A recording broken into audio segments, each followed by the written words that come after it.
L'Ordre des avocats de Genève est né en 1895. C'est une longue histoire de combat et de persévérance d'avocats pour maintenir la dignité et l'honneur du barreau. La mission de l'Ordre, je crois qu'elle a beaucoup évolué au cours des 130 dernières années. Pendant très longtemps, la mission de l'Ordre, c'était principalement de défendre les intérêts de la profession.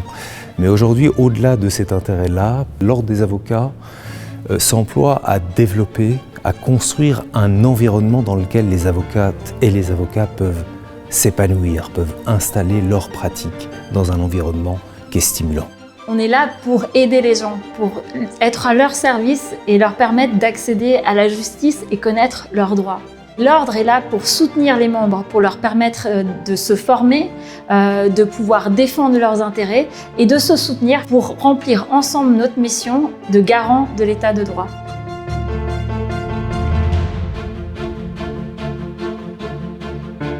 L'Ordre, c'est d'abord une communauté aujourd'hui de plus de 2200 membres. Le conseil et la bâtonnière ou le bâtonnier sont soutenus par un secrétariat professionnel qui fait un travail remarquable. En tout, c'est plus de 200-300 bénévoles qui chaque année travaillent aux différentes missions de l'Ordre. Et puis, il y a le comité du jeune barreau. Le jeune barreau est une section de l'Ordre des avocats de Genève qui est composée des membres de moins de 40 ans, qu'ils soient avocates, avocats ou avocats stagiaires. La principale préoccupation est d'accompagner l'avocat stagiaire dans la profession, dans les différentes phases. On souhaite devenir collaborateur, associé à terme, dans une petite, grande structure. Et nous sommes également à l'écoute de certains membres qui, parfois, en l'occurrence les avocats stagiaires, peuvent se retrouver en difficulté dans le cadre de l'exercice de leur profession.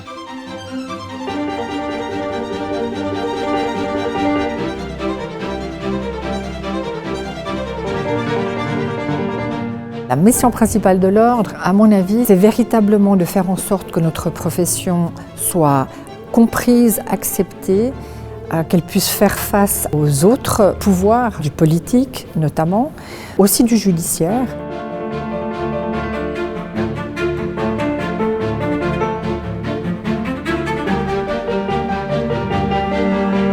Il y a beaucoup de questions qui se posent par rapport au secret professionnel qui est souvent attaqué, par rapport à l'indépendance des avocats, et c'est sur des aspects comme ceux-là qu'on peut intervenir et défendre les intérêts de notre profession. Garantir l'accès à la justice et aux droits pour tout le monde. Ça, c'est vraiment l'impact fondamental de l'Ordre sur la société. Et comment on le fait ? On fournit parfois des conseils juridiques gratuits, on aide les personnes défavorisées, on sensibilise les jeunes à la justice. Il faut être informé sur ses droits pour pouvoir ensuite accéder à la justice dans des conditions qui soient acceptables. L'Ordre a beaucoup d'initiatives pour garantir l'accès à la justice aux citoyens. La principale qu'on a, c'est la permanence de l'Ordre des avocats, qui est une permanence juridique qui a été créée il y a 50 ans. Il y en a d'autres, on a Avocats dans la Cité, on fait Avocats dans les écoles. Il y a une plateforme pro bono aussi qui est gérée par l'Ordre, donc on a énormément d'actions pour faciliter l'accès à la justice.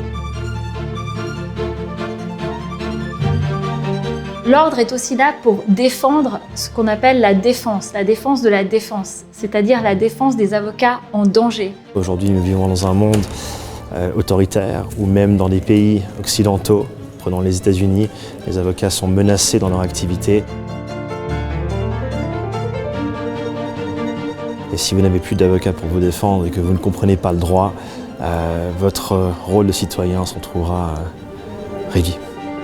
Les grands défis actuels auxquels l'Ordre doit faire face, c'est vraisemblablement les tentatives multiples et variées d'évincer cet accès au droit, de le minimiser, d'en faire quelque chose qui n'a pas cette valeur fondamentale que nous connaissons, qui est celle de la démocratie. Parmi les défis actuels, il y a forcément la montée des extrémistes qui impactent les libertés fondamentales, mais aussi l'indépendance et la mission des avocats. Il y a aussi les enjeux liés à l'intelligence artificielle et la digitalisation de tous nos services. Comment l'avocat va pouvoir se retrouver et donner des conseils dans tout ça.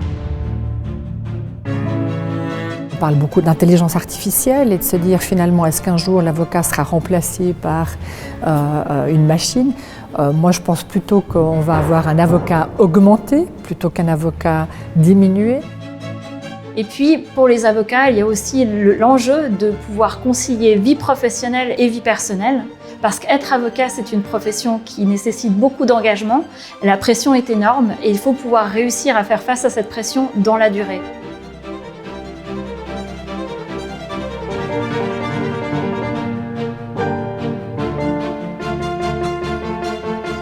L'un des grands défis auxquels l'ordre fait face, fondamentalement, c'est de continuer d'instiller, de nourrir l'idée que collectivement, les membres, les avocates et les avocats sont plus forts. L'ordre reste attaché à sa mission première, sa mission des origines, de défendre l'honneur et la dignité du barreau. Et notre ambition pour l'avenir, c'est de remettre un ordre indépendant, fort, solide, moderne et ouvert sur le monde aux générations futures pour poursuivre cette mission de servir la cité.